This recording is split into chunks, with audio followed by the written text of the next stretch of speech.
And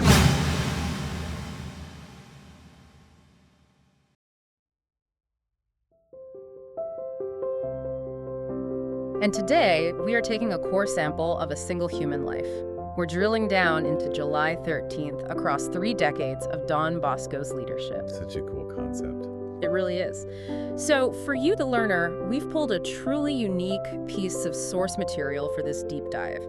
It's a document literally titled July 13 in the Life of Don Bosco.pdf. Yeah, and we aren't doing the standard biography thing here where we hit the ribbon-cutting ceremonies and the glossy highlights. No, we are arbitrarily slicing into this 19th century educator's life on one exact date, just to see what he was actually doing on a random Tuesday, or like a humid Thursday afternoon. Which is such a brilliant methodology for studying leadership and character, really. Why do you think that is?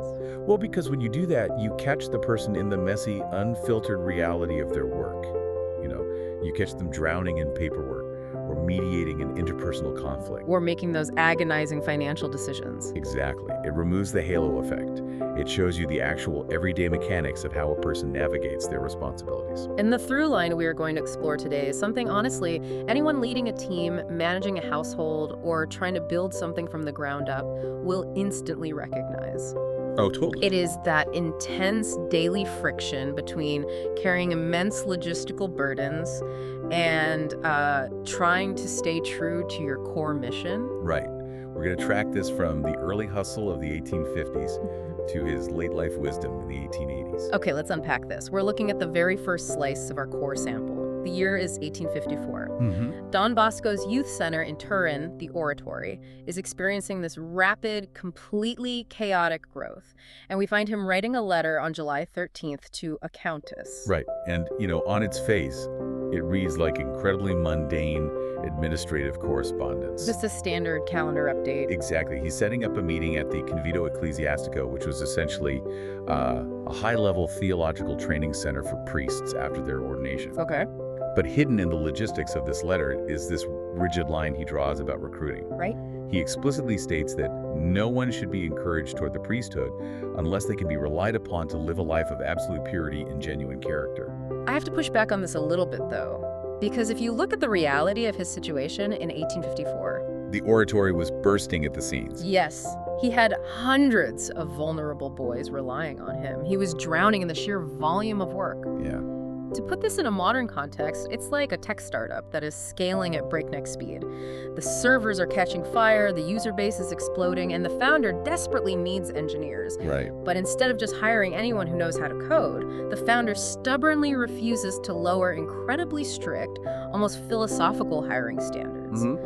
When you are growing that fast and the system is breaking down, wouldn't it make more administrative sense to just take any warm body willing to help? I mean, why be so picky when you're desperate? Well, what's fascinating here is that Don Bosco understood something fundamental about the architecture of organizational culture. Okay. He knew that if you compromise on core character to solve a short-term staffing shortage, you might survive the week, but you will eventually rot the institution from the inside out. Oh, wow. He desperately needed priests, absolutely. The workload was crushing. But he recognized that a vocation, especially one dealing with vulnerable youth, isn't about prestige. Right. It's not about the resume. Exactly. It isn't about having a high-level theological education or even raw administrative talent. Right. It has to be rooted in genuine character. So it's really about protecting the DNA of the project. Yes.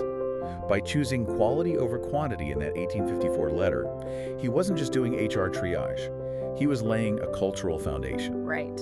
He was ensuring that the baseline of his organization prized authentic integrity over mere operational efficiency. I mean, if the people leading the boys didn't have the right character, the whole mission was compromised. No matter how efficiently they ran the schedule. Exactly. That reframes it completely. He's building for the decade, not the day. And we actually see this philosophy move from abstract theory into hard, practical reality just a few years further down the core sample. Oh, in 1857? Yes, July 13th, 1857. Writes to a young seminarian named Dominic Rufino. Dominic is just at home on a summer vacation. Don Bosco invites him to come spend part of his break at the Oratory. But he goes a step further. He explicitly tells Dominic that if his family cannot afford his seminary registration fees, he will pay them out of his own pocket. That is a staggering detail when you consider Don Bosco's financial situation at the time. Right, he was broke. He was. It is one thing to write a lofty letter to a countess about the theological standards required for the priesthood. It is an entirely different level of commitment to open your own incredibly thin wallet to make it happen. Wow, yeah. This wasn't a corporate scholarship fund. This was a direct personal financial intervention. He's effectively saying, I refuse to let a lack of capital be the reason you don't achieve your potential. Yeah. It proves that he viewed administrative and financial obstacles not as roadblocks to the organization's growth, but as hurdles to be cleared for the sake of the individual person. Right? He wasn't just managing resources, he was investing them directly into human beings. And that fierce focus on the individual is almost mind-bending when you consider the sheer scale of the bureaucracy he was slamming into by the time we hit the 1860s. Oh, for sure. Let's look at the entry for July 13th, 1860. The Department of the Interior, the actual government apparatus, sends him a formal request to admit an orphan named Albert Lasso. The boy's father had died. And the source notes that several requests exactly like this were pouring in during this period. We really need to pause and think about the visceral, physical reality of what that single piece of paper meant. Okay, what do you mean? Well, when a government department sends you a case file, the bureaucratic instinct is to treat it as a number. Right. It's just another piece of paperwork to process, another line on a ledger. Sure. But for Don Bosco, that formal request from the Department of the Interior meant finding a literal physical mattress. It meant finding more bread for another hungry mouth. Right, it's an actual kid. Exactly. It meant integrating a grieving, deeply traumatized boy into a chaotic community of hundreds of other boys. Right, he isn't just running a boarding school. He is trying to manufacture a functional home out of thin air for children who literally have nothing. Yeah. Which brings up a critical, glaring question for me. Carrying the weight of grieving orphans, dealing with severe staff shortages, constantly fundraising to pay tuition for people out of your own pocket.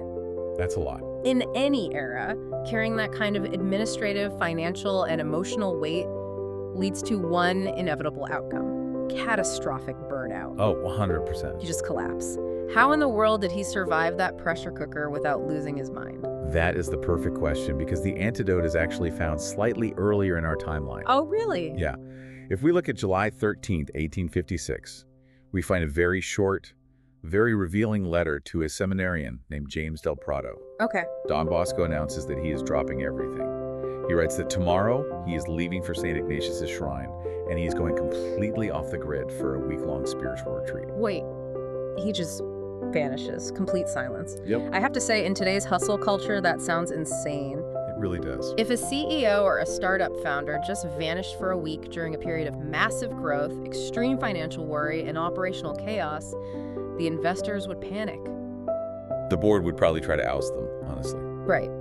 The modern mindset is that when things are chaotic, you lean in. You sleep under your desk. You grind it out until the crisis passes. How did stepping away and doing absolutely nothing for a week actually make him a more effective administrator? Well, it feels completely counterintuitive to our modern grind set, but it's grounded in a deep, unavoidable psychological reality. You cannot serve others from an empty cup.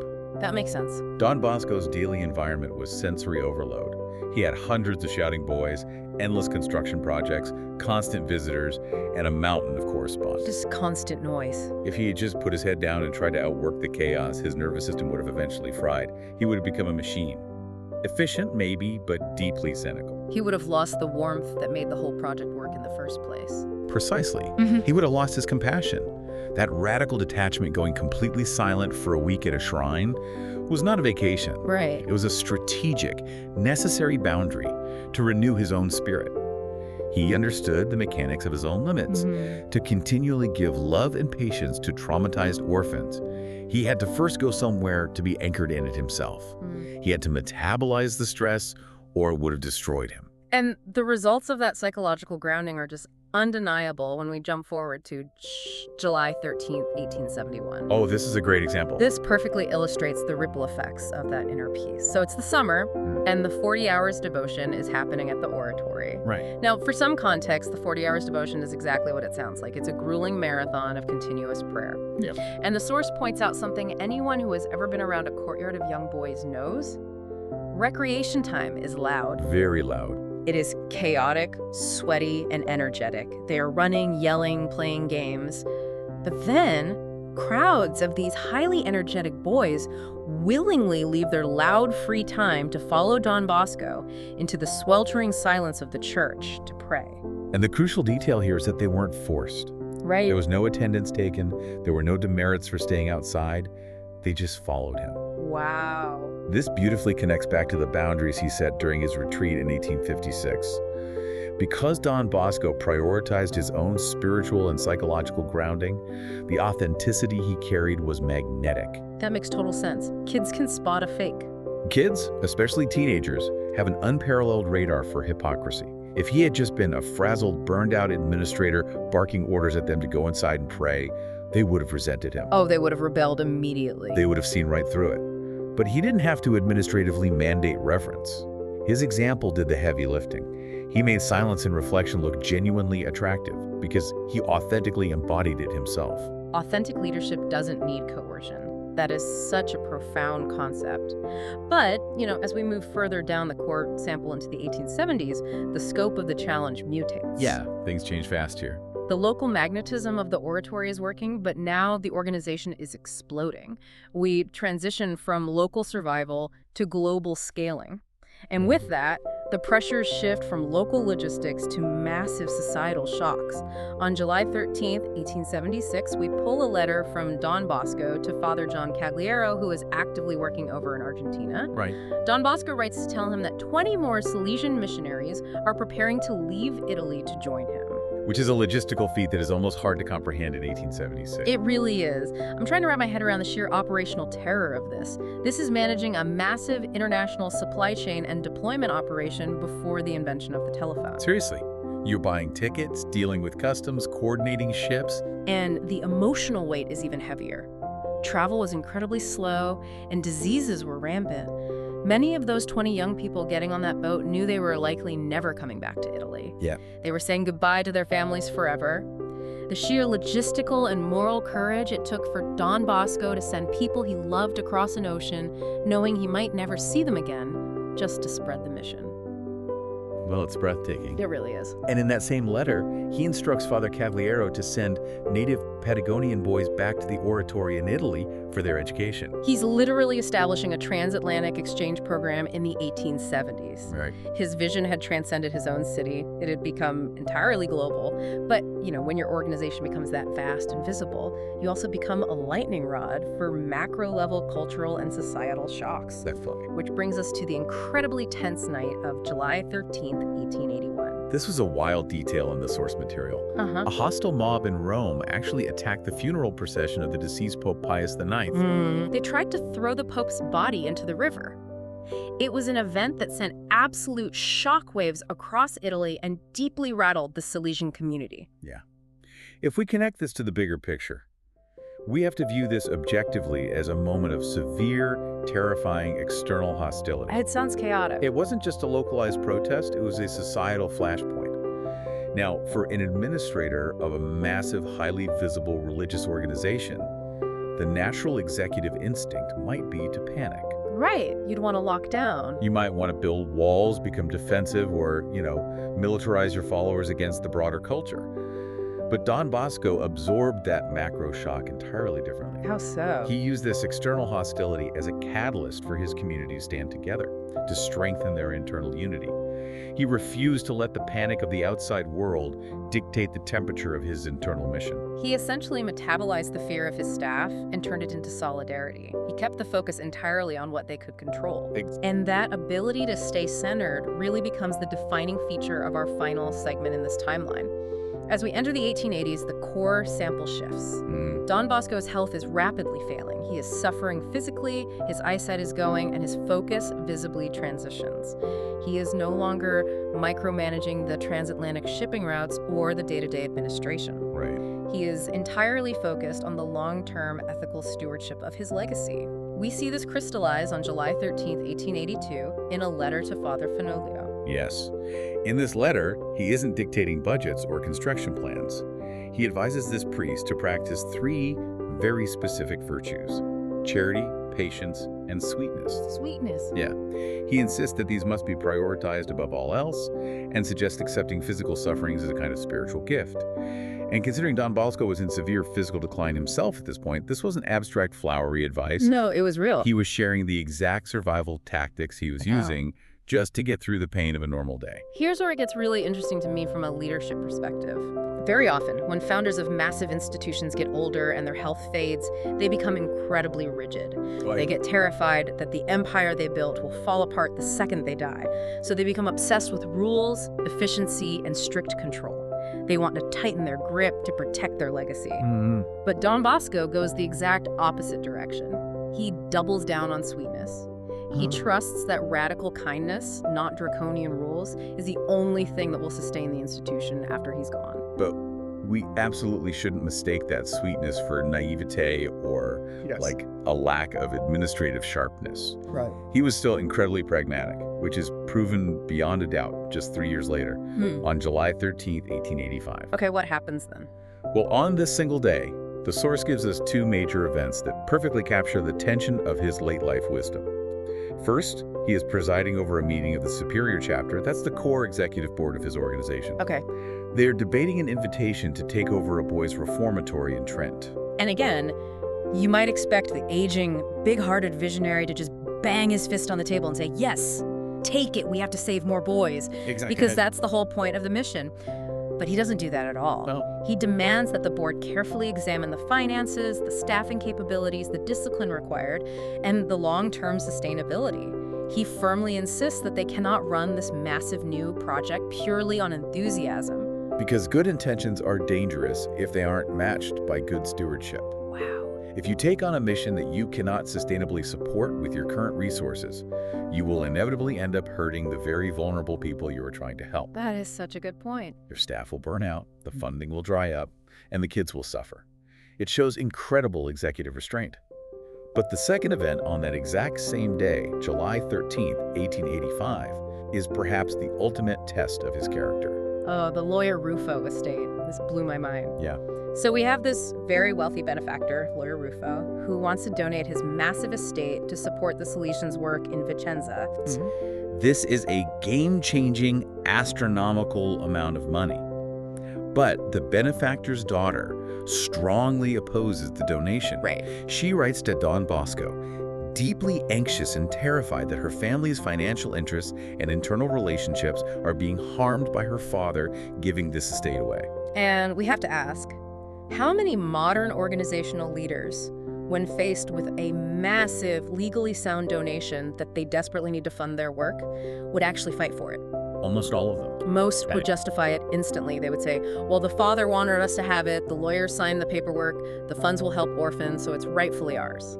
I mean, in the modern startup world, this is the equivalent of turning down a massive, desperately needed venture capital check from an angel investor just because accepting it would cause a fight at the investor's family Thanksgiving dinner. Exactly. No CEO on earth does that. You cash the check and you let them sort out their own family drama. But Don Bosco immediately steps back. He reassures the daughter in writing that he will do absolutely nothing to the detriment of her family. He walks away from the money. This raises an important question about what true success looks like at the end of a leader's life. Yeah. For Don Bosco, expanding his organization or padding its endowment could never, ever be justified if it required committing an injustice against a single family. Wow. He chose relational peace and integrity over the financial expansion of his own empire. It is a stunning display of clarity. He proved, when it mattered most, that his ultimate goal wasn't building a sprawling institution.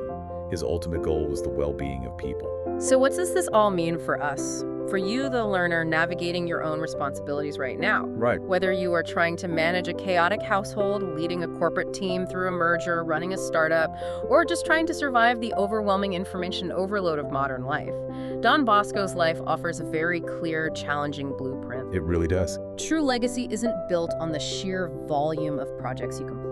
It's not built on flawless operational efficiency or aggressive, unquestioned expansion.